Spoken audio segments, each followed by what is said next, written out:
नमस्कार छात्रों, मैं डॉक्टर मुकेश कुमार नापित आज वर्चुअल क्लास के इस साइंस फैकल्टी की शुरुआत में पुनः उसी तारतम्य विषय प्राणी शास्त्र अर्थात जूलॉजी के अंतर्गत आज हम डिस्कस करेंगे, पढ़ेंगे और जानेंगे आपके बीएससी सेकंड सेम की यूनिट 3 के टॉपिक ओरिजिन ऑफ लाइफ के संदर्भ में।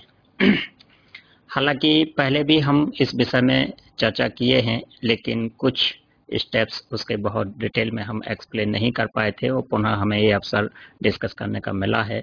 उसके लिए टीम को और विभाग को धन्यवाद। और मैं चाहूँगा कि हम आपस में मिल करके इस टॉपिक को बहुत अच्छे से समझ पाएंगे, चर्चा कर पाएंगे और जो भी आपके कन्फ्यूजन होंगे, जो भी डाउट्स होंगे, वो आशा करते हैं कि आप क्वेश्चन आवर के माध्यम से पूछेंगे, जानेंगे, समझेंगे, ताकि आपके एग्जाम पर्पज से उस टॉपिक को क्लियर किया जा सके। जैसा कि हम जानते हैं कि ओरिजिन ऑफ लाइफ, जीवन की उत्पत्ति के संबंध में अधिकांश लोगों के मन में यह जिज्ञासा रहती है कि वास्तव में जीवन की उत्पत्ति कैसे हुई है, जीवन का विकास कैसे हुआ है, या जीवन से रिलेटेड जो कॉन्सेप्ट हैं या जो कंपोनेंट हैं उनका डेवलपमेंट कैसे हुआ है। इसी तारतम्य को, इस चीज को समझने के लिए हम इसके क्रम पर क्रमशः चर्चा करते हैं, देखते हैं कि वास्तव में जीवन की उत्पत्ति कैसे हुई है। तो जीवन की उत्पत्ति को समझने के लिए सबसे पहले आप अपना एक ऑब्जेक्टिव अर्थात उद्देश्य तय कर लें कि हम इस क्वेश्चन को या इस टॉपिक को कितने स्टेप्स के अंतर्गत एक्सप्लेन करना चाहते हैं, उसको कैसे हम अपने आंसर को अपने एग्जाम में परीक्षा उपयोगी जो है बना सकते हैं। तो इस उद्देश्य या इंट्रोडक्टरी पार्ट के अंतर्गत जैसा कि आप स्क्रीन पर देख पा रहे होंगे कि कुछ स्टेप्स मैंने लर्निंग ऑब्जेक्टिव्स के रूप में रखे हैं। इनको आप भी अपने नोटबुक में नोट कर सकते हैं या आप अपने हिसाब से उसको मॉडिफाई करके इजी बना सकते हैं। First, visualise history of origin of life, मतलब हमें हिस्टोरिकल बैकग्राउंड जो है थोड़ा सा मेंशन करना होता है। किसके बारे में? ओरिजिन ऑफ लाइफ के बारे में। Second, describe various steps of origin of life, क्योंकि यहाँ पर आप बात कर रहे हैं कि ओरिजिन ऑफ लाइफ जो हुआ है अर्थात जीवन की जो उत्पत्ति हुई है, उस उत्पत्ति के संबंध में कितने स्टेप्स जो है विभिन्न साइंटिस्ट द्वारा एक्सप्लेन किए गए या दिए गए, वो स्टेप्स आपको जो है अपने एग्जाम में बताना होते हैं। अब उन स्टेप्स को हम दो तरीके से जो है बता सकते हैं। बेसिकली जो हम आगे देखेंगे कि पहले भी हम आपको चर्चा के दौरान बताए थे कि 3 स्टेप्स में भी हम इस स्टडी को पूरा डिस्कस कर सकते हैं, एक्सप्लेन कर सकते हैं, या फिर 3 स्टेप्स को हम बेसिक और मेन 6 स्टेप्स में भी जो है डिवाइड कर सकते हैं। टोटल स्टेप्स जो बुक्स में हमें देखने मिलते हैं उनकी संख्या लगभग 8 होती है। तो 8 को हम 6 में और कम चाहें तो 3 स्टेप्स में हम क्या कर सकते हैं, डिवाइड कर सकते हैं। देन उस स्टेप्स में से एक स्टेप्स होता है understand molecular level of organisation of cell, खासकर एटम्स कंस्टिट्यूएंट लिविंग सेल्स की हम बात कर रहे हैं कि वास्तव में जो लिविंग सेल्स है उसकी ओरिजिन कैसे हुई है और उसका ऑर्गेनाइजेशन अर्थात संगठन क्या है, उसके बारे में जरूर आपको जो है बहुत स्पष्ट रूप से एक्सप्लेन करना होगा। देन उसके बाद थोड़ा सा हमें ध्यान रखना होता है correlate the phases of chemosynthetic theory with the biosynthetic process occurring in living cells, मतलब लिविंग सेल्स में रासायनिक उद्भव का जो महत्व है या उससे संबंधित जो थ्योरी है, कॉन्सेप्ट है, उसको जरूर हमें डिटेल में एक्सप्लेन करना चाहिए और डिफाइन करना चाहिए। और इस रासायनिक उद्भव के माध्यम से कैसे वास्तव में एक लिविंग सेल अर्थात जीवित कोशिका की उत्पत्ति हुई है, वो हम बेहतर तरीके से परफॉर्म कर पाएंगे, समझ पाएंगे। जस्ट ये एक इंट्रोडक्टरी पार्ट आप देख पा रहे होंगे कि जीवन की उत्पत्ति के संबंध में जो उसका ब्रीफ अकाउंट होता है, उस ब्रीफ अकाउंट में हम क्या लिख सकते हैं या उसको हम कैसे बता सकते हैं। तो यहाँ पर जब भी आप ओरिजिन ऑफ लाइफ की बात करें तो ओरिजिन ऑफ लाइफ के बारे में जैसा कि हम जानते हैं कि बेसिकली 2 तरह के कॉन्सेप्ट दिए गए हैं। पहला कॉन्सेप्ट जो होता है उसको हम बोलते हैं क्या, प्राचीन अवधारणाएं। पहला कॉन्सेप्ट जो होता है उसको क्या बोलते हैं, प्राचीन अवधारणाएं। और दूसरा जो कॉन्सेप्ट होता है उसको कहते हैं हम क्या, मॉडर्न सिंथेटिक थ्योरी, अर्थात आधुनिक परिकल्पना। बच्चों हम आपको बताना चाहेंगे कि इन दोनों कॉन्सेप्ट्स में से जो प्राचीन अवधारणा है वो बहुत ज़्यादा फैक्ट्स को फॉलो नहीं करती हैं, अर्थात उनके संदर्भ में बहुत सारे एविडेंस या प्रमाण नहीं मिलते हैं। उनका अभाव होने के कारण उन कल्पनाओं को या परिकल्पनाओं को क्या किया गया है, ओरिजिन ऑफ लाइफ के फेवर में अमान्य घोषित किया गया है। तो जस्ट काइंडली और इन्फॉर्मेशन, आपकी जानकारी के लिए आप जो है प्राचीन कल्पनाओं के बारे में थोड़ा बहुत मेंशन कर सकते हैं या उनका जिक्र कर सकते हैं, लेकिन आपको कंसंट्रेट होना होता है किस पर, मॉडर्न सिंथेटिक थ्योरी में। ठीक है ना। तो इस तरीके से मॉडर्न सिंथेटिक थ्योरी को हम एक्सप्लेन करने से पहले स्टेप्स थोड़ा सा हम एक्सप्लेन कर सकते हैं, किसके, एंशिएंट कॉन्सेप्ट के, अर्थात प्राचीन अवधारणाओं के। बहुत सारी बातें जैसे कि आपने बुक्स में भी पढ़ी होंगी या कई जगह सुना भी होगा कि हमने देखा है कि स्पेशल क्रिएशन थ्योरी इसके बारे में दिया है कि 6 डेज में जो है ओरिजिन ऑफ अर्थ कैसे हुआ है और अर्थ के ऊपर ओवरऑल एनवायरनमेंट या जीवन की उत्पत्ति कैसे संभव हुई है, इस बारे में उसका जिक्र किया गया है। या कॉस्मोजोइक थ्योरी के बारे में आपने पढ़ा होगा। तो कॉस्मोजोइक थ्योरी भी क्या है, एक प्रकार की एंशिएंट हाइपोथेसिस है या सडन हाइपोथेसिस, जिसको हम स्पेशल क्रिएशन के रूप में ही देखते हैं। वो थ्योरी भी आपके द्वारा पढ़ी गई होगी या पढ़ने को आपको मिलेगी।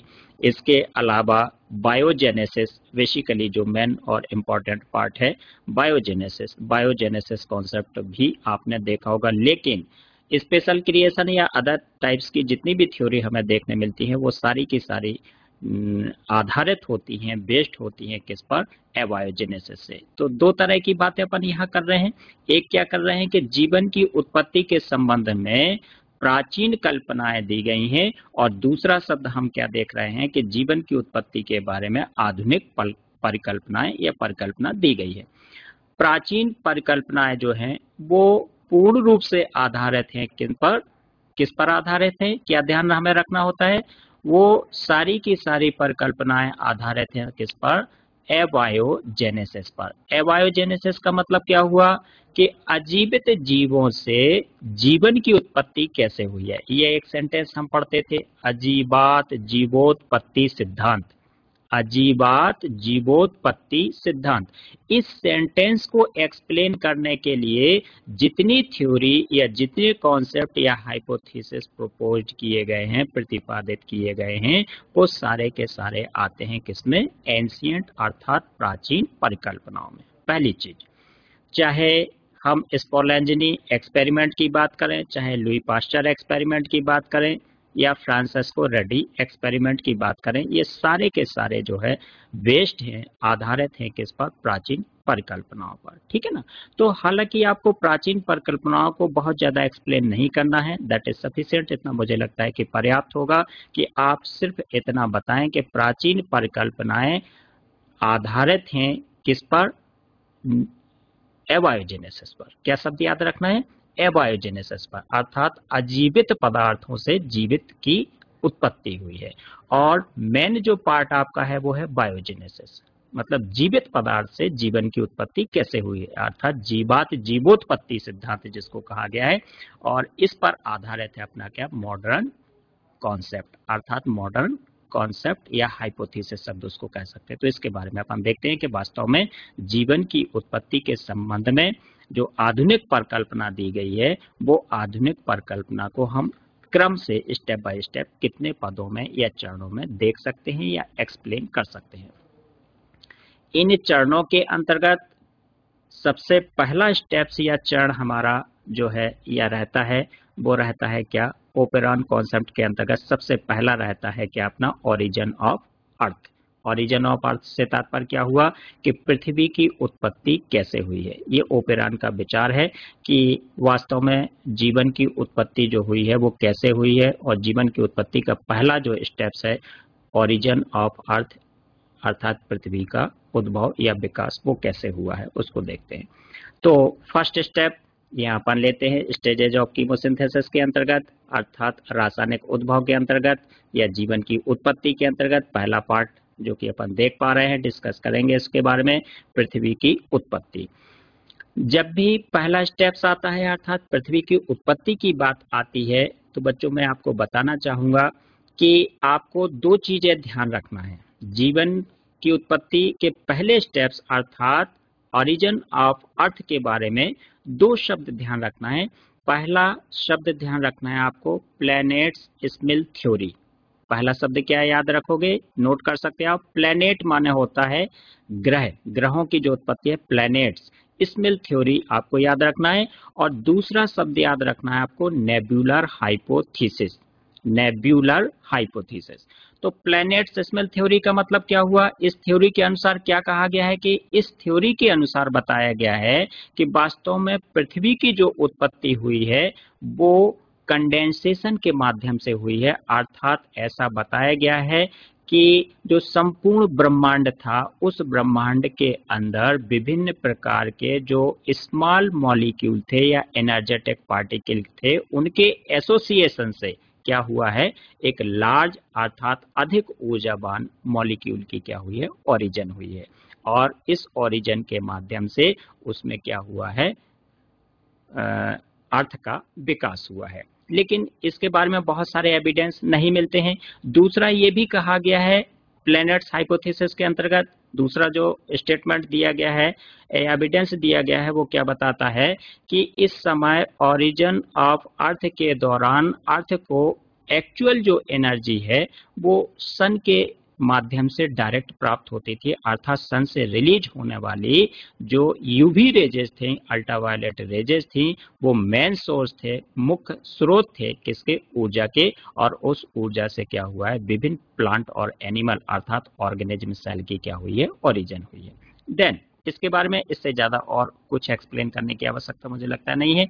दूसरी चीज अपन को ध्यान रखना है, नेबुलर हाइपोथेसिस में क्या कहा गया है। नेबुलर हाइपोथेसिस के अंतर्गत ये बताया गया है कि वास्तव में पृथ्वी की उत्पत्ति कैसे हुई है। तो इसके लिए क्या कहा गया है, नेबुलर हाइपोथेसिस को हम एक और सिद्धांत के नाम से जानते हैं, और उस सिद्धांत को हम किस रूप में पढ़ते हैं, पिछली कक्षाओं में भी आपने पढ़ा होगा, बिग बैंग थ्योरी।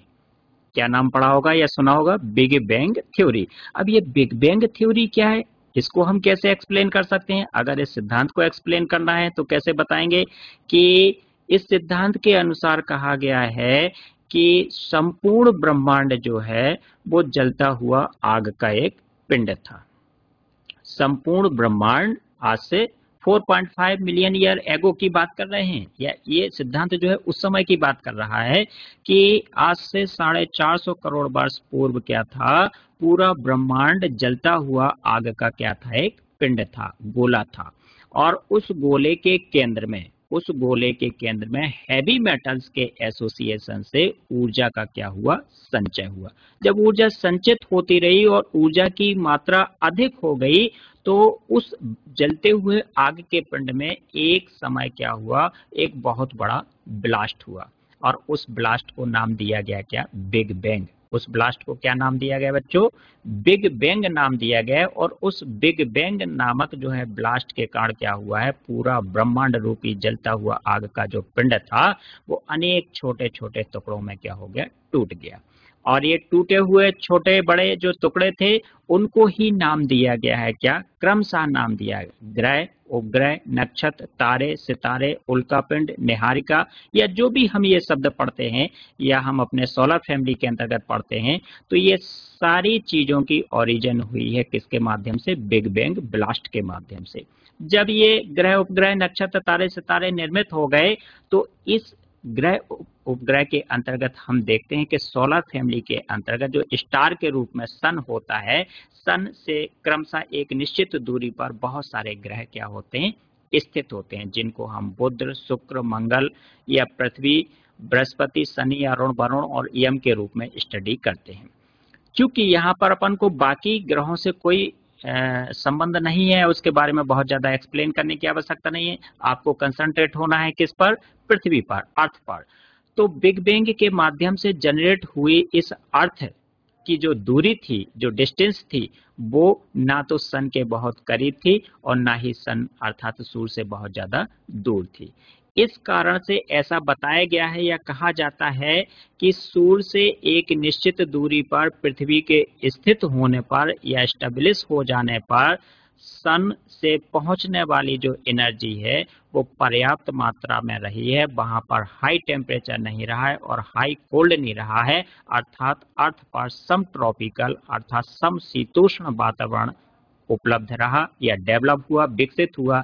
इस वजह से वहां पर जीवन की उत्पत्ति संभव हो सकी। ये कॉन्सेप्ट अपन को थोड़ा सा ध्यान रखना है कि ओरिजिन ऑफ अर्थ जो हुआ है वो बिग बैंग के माध्यम से हुआ है और उसकी जो पोजीशन थी, सिचुएशन थी, वो सन से लगभग मिड सिचुएशन में थी, जहां पर टेम्परेचर और कोल्ड दोनों लगभग एटमॉस्फेयर निर्मित हुए या दोनों का बराबर क्वांटिटी रही। इस वजह से ना तो अधिक टेम्परेचर और ना ही अधिक कोल्ड रहा, समशीतोष्ण वातावरण क्रिएट हुआ। इस वजह से वहां पर जीवन की उत्पत्ति संभव हो सकी। अब चूंकि ओरिजिन ऑफ अर्थ के बारे में ये दोनों हाइपोथेसिस एक्सप्लेन करने के बाद आपको बात करनी है किसकी, केमिकल एवोल्यूशन की, अर्थात जैव रासायनिक उद्भव, या खासकर केमिकल एवोल्यूशन जब शब्द आप यूज करते हैं तो रासायनिक उद्भव शब्द यहाँ पर यूज करें।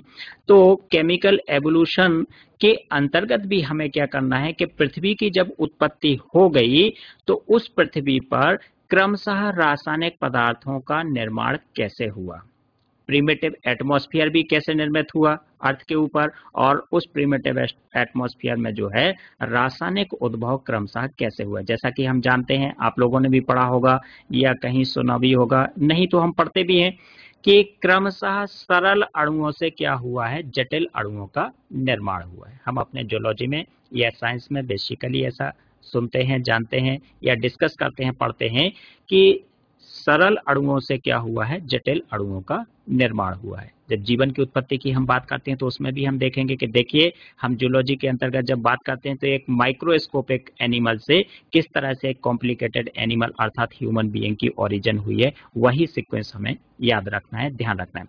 तो जब केमिकल एवोल्यूशन की आप बात करें तो उसमें सबसे पहला स्टेप्स क्या लेंगे, सबसे पहला स्टेप लेंगे साधारण अणुओं का निर्माण, अर्थात formation of simple molecule on the earth. पृथ्वी पर सबसे पहले सरल अणुओं की उत्पत्ति कैसे हुई। अब ये सरल अणु क्या होते हैं, सरल अणु से तात्पर्य, इसको आप दूसरे शब्दों में कह सकते हैं कि formation of inorganic molecule. Inorganic का मतलब क्या हुआ, अकार्बनिक नेचर के तत्वों का विकास पृथ्वी बन जाने के बाद उस पृथ्वी की सतह पर कैसे हुआ है, ठीक है ना।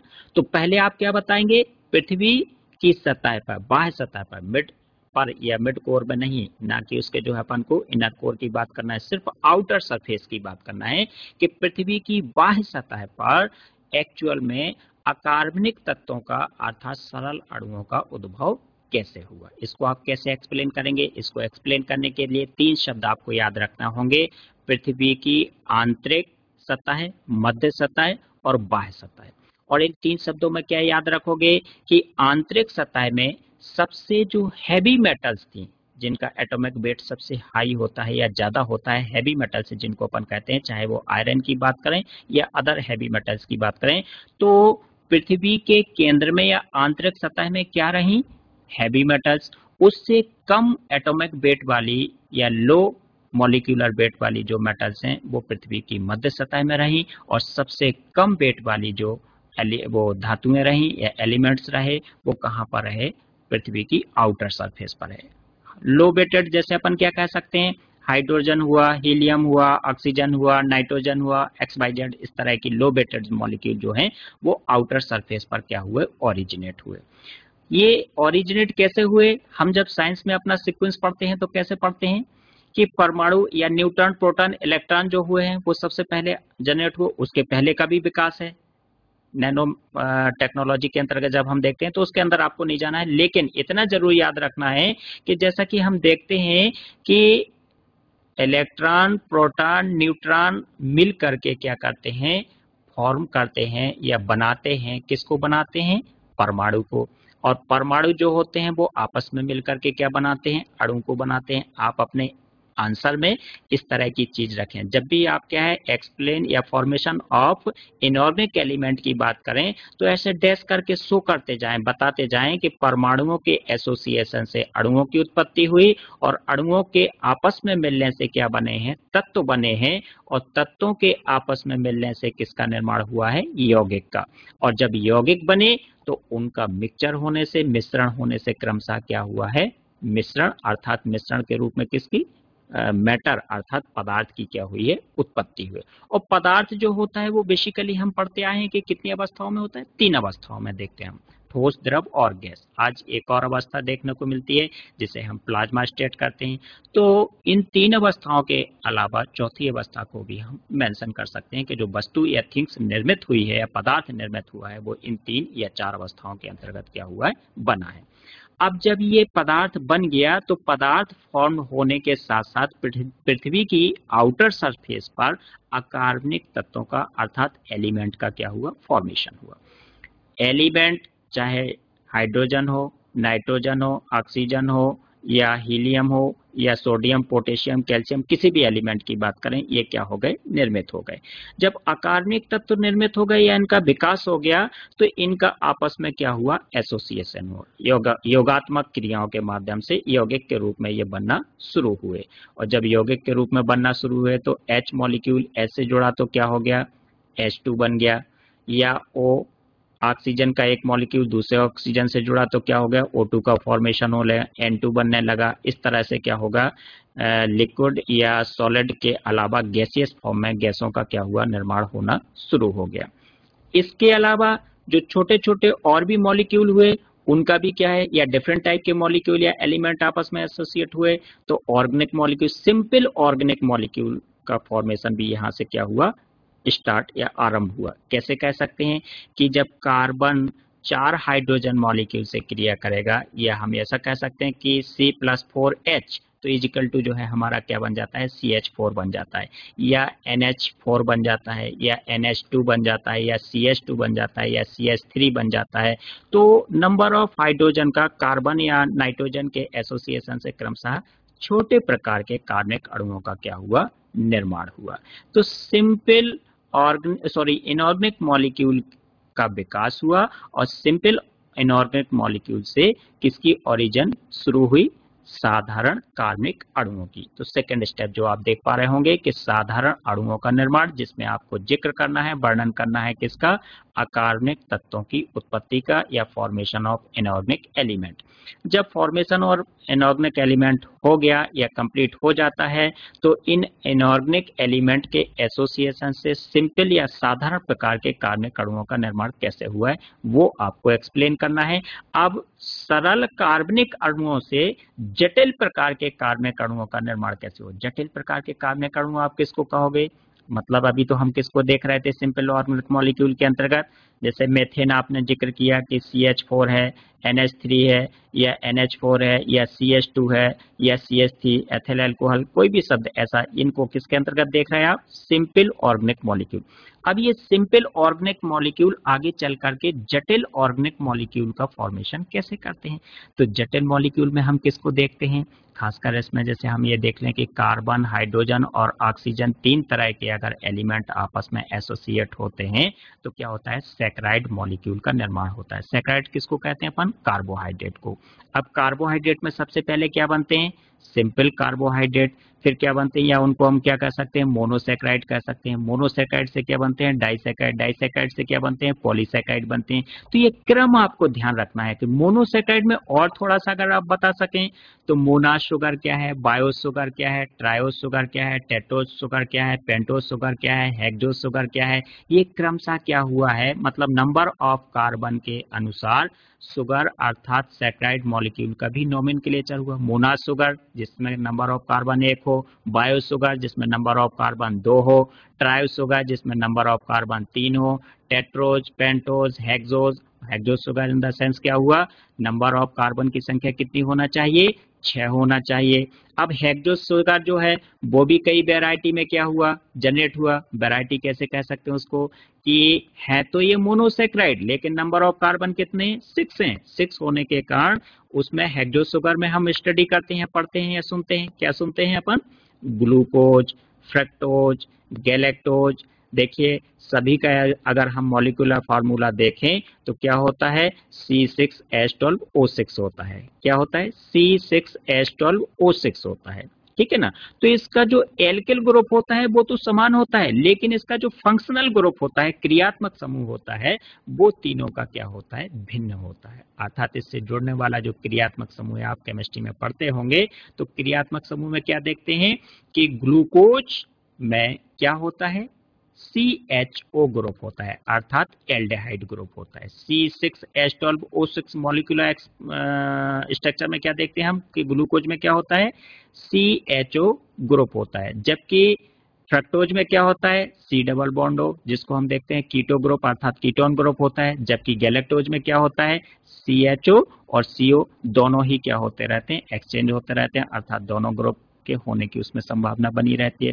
तो इस तरह से हम कह सकते हैं कि मॉलिक्यूलर स्ट्रक्चर तो समान है, लेकिन इनके फंक्शनल ग्रुप के चेंज होने के कारण इनके केमिकल प्रॉपर्टीज में क्या होता है, अंतर होता है। जबकि भौतिक गुण सभी के लगभग लगभग कैसे होते हैं, समान होते हैं। तो हम ये देख पा रहे हैं कि अकार्बनिक तत्वों से सरल प्रकार के कार्बनिक अणुओं का निर्माण हुआ और सरल कार्बनिक अणु धीरे धीरे जटिल कार्बनिक अणुओं में कैसे बदलते जा रहे हैं। तो जब ये जटिल मोनोसेक्राइड ग्लूकोज, फ्रक्टोज, गैलेक्टोज की ओरिजिन हो गई, तो इनके आपस में एसोसिएशन से ग्लूकोज ग्लूकोज से मिला, ग्लूकोज फ्रक्टोज से मिला, ग्लूकोज गैलेक्टोज से मिला, तो इससे क्या हो गया, अपना क्या बन गए, डाइसेक्राइड बन गए।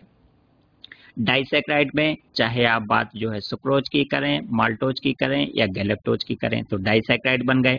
डाइसेक्राइड से क्या बन जाएंगे बच्चों, पॉलीसेक्राइड बन जाएंगे। तो ये क्रम से डैश करके एरो बनाते हुए भी आप अपने एवोल्यूशन को क्या कर सकते हैं, शो कर सकते हैं। मतलब उस थ्योरेटिकल मैटर को हम सिंबॉलिक अर्थात प्रतीकात्मक फॉर्म में कैसे कन्वर्ट कर सकते हैं, ये आपको इस तरह के टॉपिक के मैटर को एक्सप्लेन करने का मुझे लगता है कि बेहतर सॉल्यूशन हो सकता है।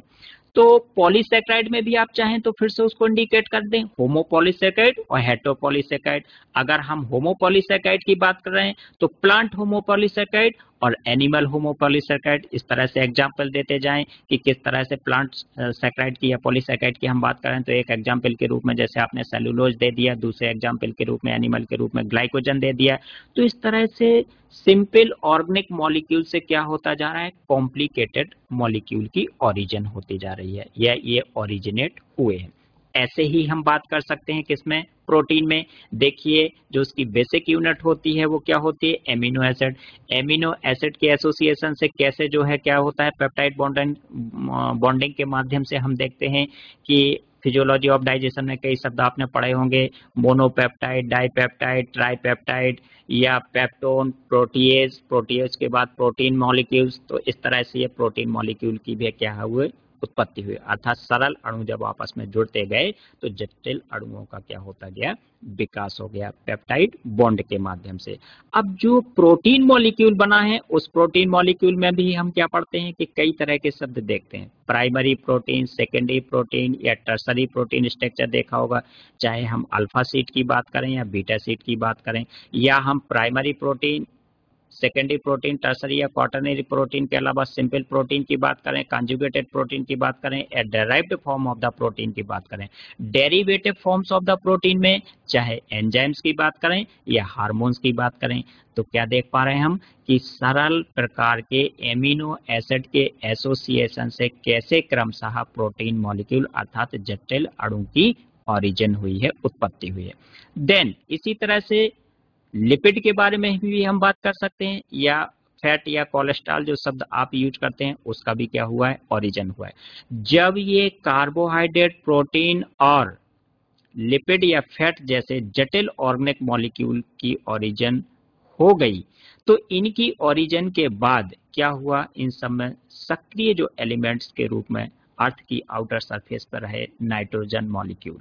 वो नाइट्रोजन मॉलिक्यूल की एक्टिवनेस या उनकी सक्रियता की वजह से क्या हुआ है, अर्थ पर एक और फॉर्म हमें देखने को मिला है जिसको हम क्या कह सकते हैं, नाइट्रोजनस बेस। और उस नाइट्रोजनस बेस से कैसे न्यूक्लिक एसिड की उत्पत्ति हुई है ये भी आपको अपने आंसर में जिक्र करना होगा। कार्बोहाइड्रेट, प्रोटीन और फैट की ओरिजिन के अलावा ओरिजिन ऑफ कॉम्प्लिकेटेड मॉलिक्यूल के अंतर्गत किसको एक्सप्लेन करना होगा, फॉर्मेशन ऑफ न्यूक्लिक एसिड या न्यूक्लियो प्रोटीन, है ना। न्यूक्लियो प्रोटीन का निर्माण कैसे हुआ, प्रोटीन को लेकर के आगे करके आप उसको एक्सप्लेन कर सकते हैं।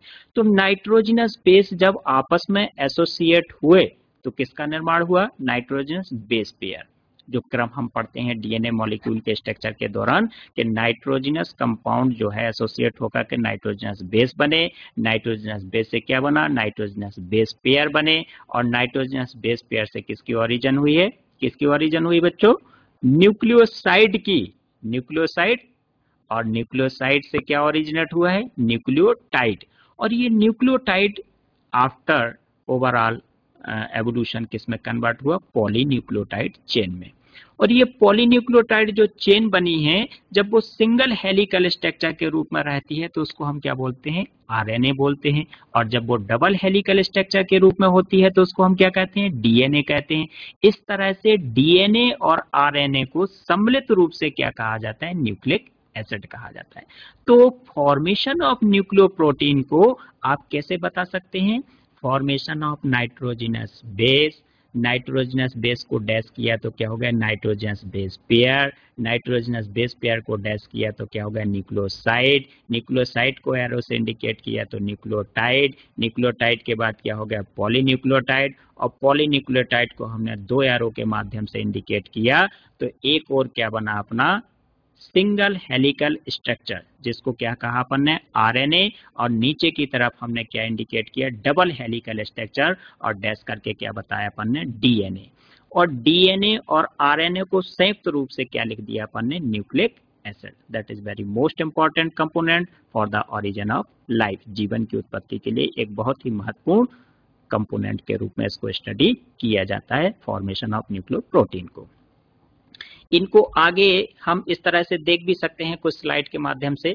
Formation of simple organic compound, कैसे जो है सरल अणुओं का निर्माण हुआ, मेजर ऑर्गेनिक मॉलिक्यूल कैसे बने, और ये मेजर ऑर्गेनिक मॉलिक्यूल जो कि हम पीछे देखे थे कि क्रमशः ये सारे पार्ट आपको ध्यान रखना है। कौन कौन से पार्ट ध्यान रखना है, कि सरल अणुओं का निर्माण कैसे हुआ और उनका फॉर्मेशन कैसे हुआ। तो इतने स्टेप्स के माध्यम से भी हम ऑर्गेनिक एवोल्यूशन को जो है क्या कर सकते हैं, एक्सप्लेन कर सकते हैं। अब रासायनिक उद्भव के माध्यम से जैविक उद्भव कैसे हुआ है, ये भी एक इम्पॉर्टेंट या महत्वपूर्ण पहलू है। तो आपको ओवरऑल ओरिजिन ऑफ लाइफ को अगर हम 8 स्टेप में एक्सप्लेन नहीं करना चाहते हैं या 6 स्टेप में एक्सप्लेन नहीं करना चाहते हैं तो आप 3 स्टेप्स याद रखें।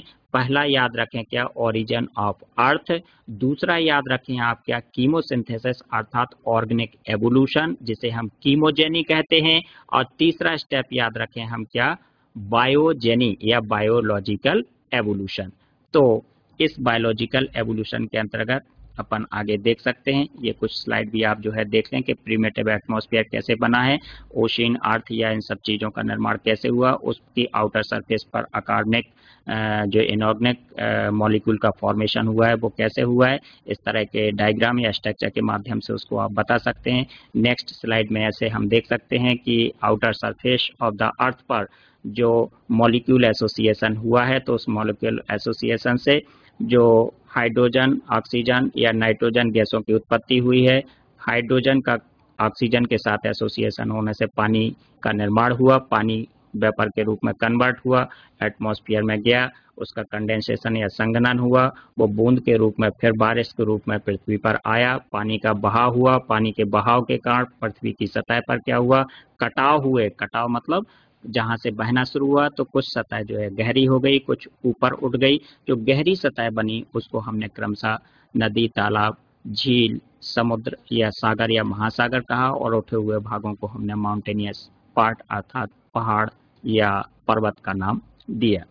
ये सब एटमॉस्फेयर बनने के बाद फिर ये स्लाइड में हम देख पा रहे होंगे कि इनऑर्गेनिक एवोल्यूशन कैसे हुआ, जिसका भी अपन चर्चा किए हैं, जिक्र किए हैं कि अकार्बनिक तत्वों का निर्माण कैसे हुआ, अकार्बनिक तत्व आपस में जो है कैसे एसोसिएट हुए, किसकी कितनी क्वांटिटी रही है। नाइट्रोजन की हम बात करते हैं तो शुरुआती दौर में प्रीमिटिव अर्थ के दौरान जो है नाइट्रोजन की कितनी मात्रा थी, क्वांटिटी थी, जो कि आप देख पा रहे होंगे 78%, 21% ऑक्सीजन को देख पा रहे होंगे, 0.04% जो है CO2 का अमाउंट देख पा रहे होंगे।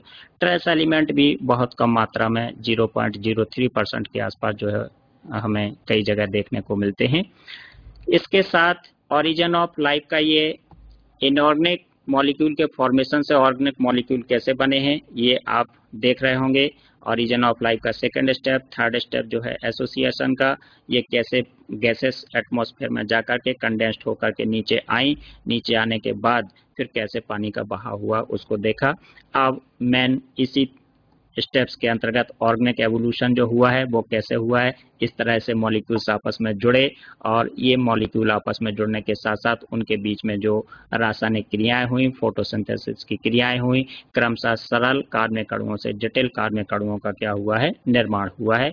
ऊपर रिएक्शन के माध्यम से आप देख पा रहे होंगे और नीचे भी ग्लूकोज मॉलिक्यूल या गैलेक्टेज मॉलिक्यूल या फ्रक्टोज के निर्माण को भी देख पा रहे होंगे। तो इस तरह से आपको अपने आंसर में इन सब चीजों को पुटअप करना है, ध्यान रखना है और देना है।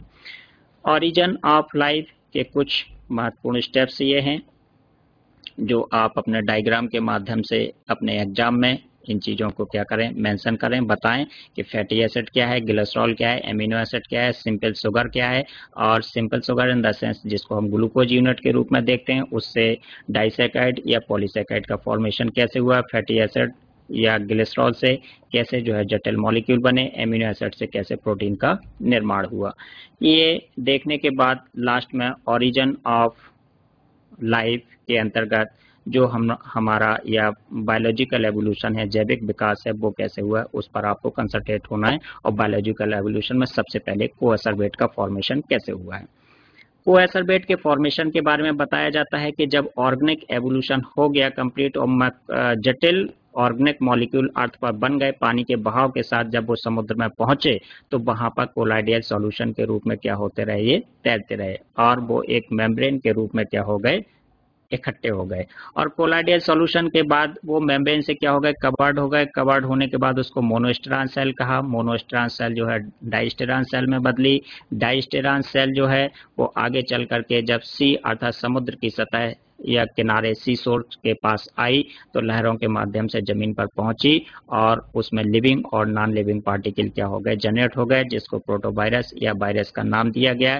तो ऐसा हम कह सकते हैं कि coacervate is a first living cells, पहली क्या है और जीवित कोशिका है जो सबसे पहले जनरेट हुई और उस कोएसरवेट से जनरेट हुए हैं क्या, फर्स्ट प्रोटोवायरस। और प्रोटोवायरस से क्रमशः आर्कियोबैक्टीरिया और आर्कियोबैक्टीरिया से क्या हुआ है, ये सेकंड नंबर का साइनोबैक्टीरिया और थर्ड नंबर का फोटो ऑटोट्रोप्स जो बैक्टीरिया हैं वो जनरेट हुए, एवोल्यूटेड हुए। इनके विकास से फिर क्रमशः आगे क्या हुआ है, प्लांट किंगडम और एनिमल किंगडम की क्या हुई है, ओरिजिन हुई है। अब हम प्लांट किंगडम की जब बात करते हैं तो वही सारे स्टेप्स आप देखते हैं, माइक्रो ऑर्गेनिज्म कैसे बने, थैलोफाइट्स कैसे बने, ब्रायोफाइट्स कैसे बने, टेरेडोफाइट्स कैसे बने, या आगे चल करके टेरेडोफाइट्स के बाद जिम्नोस्पर्म कैसे बने, एंजियोस्पर्म कैसे, मोनोकोटिलिडेंस कैसे बने, डाइकोटिलिडेंस, और इस तरह से श्रब, हर्ब और ट्रीज का विकास कैसे हुआ है। एनिमल सेल में भी हम अगर फाइलम प्रोटोजोआ से लेकर के आगे की तरफ जाते हैं तो protozoa, porifera, coelenterate, platyhelminthes, aschelminthes, annelida, arthropoda, mollusca, echinodermata या प्रोटोकार्डेट, और उसमें भी urochordate, cephalochordate, fishes, amphibian, reptile, aves, mammals, mammals में प्रोटोथीरियंस, मेटाथीरियंस, यूथीरियंस कैसे जनरेट हुए हैं वो सीक्वेंस आपको क्या रखना है, सीक्वेंसली जो है एक्सप्लेन करना है। बहुत ज़्यादा डिटेल नहीं लिखना है, सिर्फ सिंबॉलिक फॉर्म में अगर उसको आप बताएं तो शायद हम अपने इस आज के टॉपिक को जो है परीक्षा उपयोगी बना सकते हैं। और मैं आशा करता हूं कि आप इस तरह सिंबॉलिक पैटर्न या तरीका अपना करके अपने इस थ्योरेटिकल मैटर को आसान बना पाएंगे। और मैं चूंकि समय हो चुका है, समय का अभाव है, संकेत बार बार मिल रहे हैं, तो मैं चाहूंगा कि अगर आपके अंदर कोई जिज्ञासा है, कोई क्वेश्चन आपका है, कोई समस्या है तो आप जरूर मुझसे शेयर करें। उस समस्या का मैं निदान करने की पूरी कोशिश करूंगा। आप जरूर बताएं, एनी क्वेश्चन किसी का हो, किसी का कोई सवाल हो, पूछें।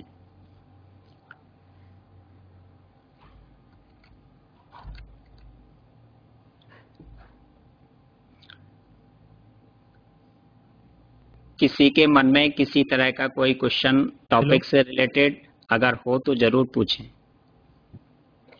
PG college. हाँ जी sir, Rahul Khirekar, PG college Chhindwara से। मेरा क्वेश्चन है सर, आपने जी बताया ब्लैंक थ्योरी के अनुसार पूरा ब्रह्मांड एक आग का गोला है। जी जी तो सर था, जब आप है नहीं था। जी सर, तो जी जी जब एनर्जी उससे विस्फोट हुई सर, तो जी सारे ब्रह्मांड में तो एनर्जी होना चाहिए था, लेकिन सर ओनली सूर्य में मिलती है सर ज्यादा एनर्जी, बाकी के ग्रह में क्यों नहीं सर? तारों में मिलती है लेकिन अर्थ में क्यों नहीं मिलती सर? हाँ, बाकी के वेरी ग्रह गुड। में जीवन क्यों हाँ, नहीं पाया जाता?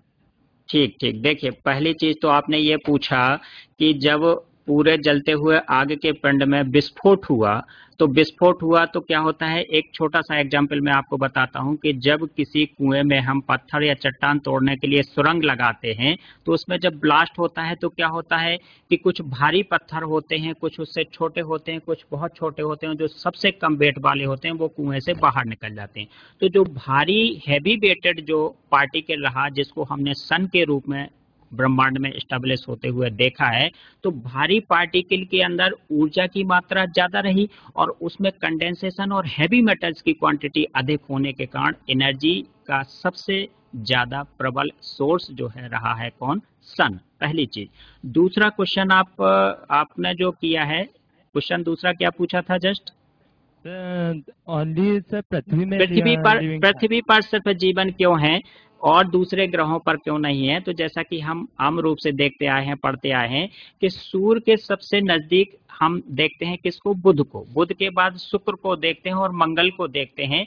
तो चूंकि ये सूर्य के नजदीक होने के कारण सूर्य का जो टेम्परेचर है, टेम्परेचर का इतना ज्यादा प्रभाव रहता है, इतना हाई टेम्परेचर रहता है कि हाई टेम्परेचर की वजह से वहां पर जीवन संभव नहीं हो पाया है। और पृथ्वी के बाद जो ग्रह हैं वो सूर्य से इतनी दूरी पर हो गए हैं कि वहां पर पर्याप्त टेम्परेचर जो है नहीं है, अर्थात कोल्ड, अर्थात शीत या ठंडी बहुत ज्यादा है। उस ठंडी की वजह से वहां पर जो है किसी भी प्रकार के मॉलिक्यूल का एसोसिएशन संभव नहीं हो पाए, इसलिए वहां पर जीवन की उत्पत्ति नहीं। यहाँ हाई टेम्परेचर की वजह से ओरिजिन ऑफ लाइफ नहीं हो पाया और पीछे वाले ग्रहों पर अधिक टेम्परेचर की कम टेम्परेचर और हाई कोल्ड की वजह से जो है मॉलिक्यूलर एसोसिएशन नहीं हो पाए, इसलिए किसी भी स्थिति में जो है जीवन की उत्पत्ति या सेल का ऑर्गेनाइजेशन संभव नहीं हो पाया है। सर लेकिन तारे तारे भी तो उसी से अलग हुए ना सर, फिर तारे में क्यों पाई जाती सर एनर्जी? देखिए एनर्जी में हाँ हाँ बोले बोले। तारे भी उसी से विस्फोटित हुए हैं और पृथ्वी में नहीं पाई जाती चमक, और उनमें क्यों पाई जाती है? जी, तो हम अगर डिस्टेंस की बात करें, चूंकि तारा क्या है? एक स्टार है, एनर्जी उसमें है, लेकिन एक जीवन की उत्पत्ति के लिए जो ट्रॉपिकल या सम ट्रॉपिकल एटमॉस्फेयर वहां पर होना चाहिए जो कि पृथ्वी पर है। तो एनर्जी के अलावा other types of atmospheric sources जो हैं वो स्टार में नहीं होते हैं या नहीं है, या अनुकूल जो है एटमॉस्फेरिक फैक्टर ना होने की वजह से वहां पर ओरिजिन संभव नहीं हो सका है। और बताएं। ना सर, मैं लाइफ जीवन की बात नहीं कर रहा हूँ सर, उनमें चमक क्यों नहीं पाई जाती सर पृथ्वी में? तो पृथ्वी में पृथ्वी एनर्जी क्यों नहीं है? तारों में क्यों है सर? फिर आपने बताया था कि उसी एक ही ब्रह्मांड से विस्फोटित हुए, तो फिर तारों में पाई जा रही है, पृथ्वी में क्यों नहीं सर? अन्य हाँ, ग्रहों में क्यों नहीं पाई जाती? देखिए तारे में चमक जो है हमें जो दिखाई दे रही, ऐसा हम नहीं कह सकते हैं कि पृथ्वी वो स्टार जो है या किसी भी तारे की हम बात करते हैं तो किसी चूंकि तारे को हमने देखा तो है नहीं कि वहां का एटमॉस्फेयर क्या है। हम अगर मून की भी बात करते हैं तो मून पर ओवरऑल जो फिगर हमारे सामने मिलते हैं या जो जानकारी मिलती है उसमें क्या देखते हैं कि ओवरऑल चट्टानें हमें देखने को मिलती हैं, स्लाइड स्लूम एटमॉस्फेयर देखने को मिलता है। तो चट्टानों की वजह से जो लाइट है या सन की जो रेजेस पड़ती हैं वो रिफ्लेक्ट होती हैं, वो रिफ्लेक्टेड जो रेजेस हैं वो लाइट है वो हमें दिखाई देती है। एक्चुअल उसके अंदर ऐसा कोई सोर्स नहीं होता है जो हमें बहुत ज्यादा लाइट के रूप में दिखाई देता है। इंटरनल या अंदर जो है ऊर्जा तो है, लेकिन ये जो हमें दिखता है वो सिर्फ रिफ्लेक्टेड लाइट दिखती है जिसकी वजह से हम उसको चमकता हुआ देख पाते हैं। लेकिन फिर मैं ये कहूंगा कि अर्थ जैसी एटमॉस्फेरिक कंडीशन जो है किसी भी स्टार में या सूर्य के नजदीक वाले और सूर्य से दूर वाले ग्रहों में नहीं है। वो अनुकूल परिस्थितियां ना तो तारों में है ना पास वाले और दूर वाले ग्रहों में है जो एक जीवन की उत्पत्ति के लिए होना चाहिए। इन अनुकूल परिस्थितियों के अभाव में इन सभी जगहों पर, चाहे वो उल्कापिंड हो, नीहारिका हो या तारे मीन्स स्टार हो, वहां पर जीवन संभव नहीं हो पाए। और जिस चमक की हम बात कर रहे हैं वो रिफ्लेक्टेड लाइट है, और चूंकि वो सनशाइन चट्टानी इलाके जो है पृथ्वी में उतनी क्वांटिटी में नहीं है जितनी क्वांटिटी में कहाँ पर हैं स्टार्स या अदर प्लैनेट्स में, जिसको भी हम चमकता हुआ देख पा रहे हैं। सर मैं एसएनपीजी कॉलेज खंडवा से हूँ सर, सचिन आचार्य। और किसी के मन में कोई क्वेश्चन? हेलो सर, मैं सचिन आचार्य एसएनपीजी कॉलेज से हूँ। धन्यवाद। इस तरह से आप जो है इनकरेज होते रहें, क्वेश्चन आर करते रहें, अपने मन में जो भी जिज्ञासा रहती है जरूर डिस्कस करना चाहिए। हेलो, चलिए, और अगर किसी के मन में कोई क्वेश्चन हो तो जरूर पूछें, अन्यथा मेरी ओर से, विभाग की ओर से, वर्चुअल टीम आप सभी को जो है होली की हार्दिक हार्दिक शुभकामनाएं। Thank you very much. Hello.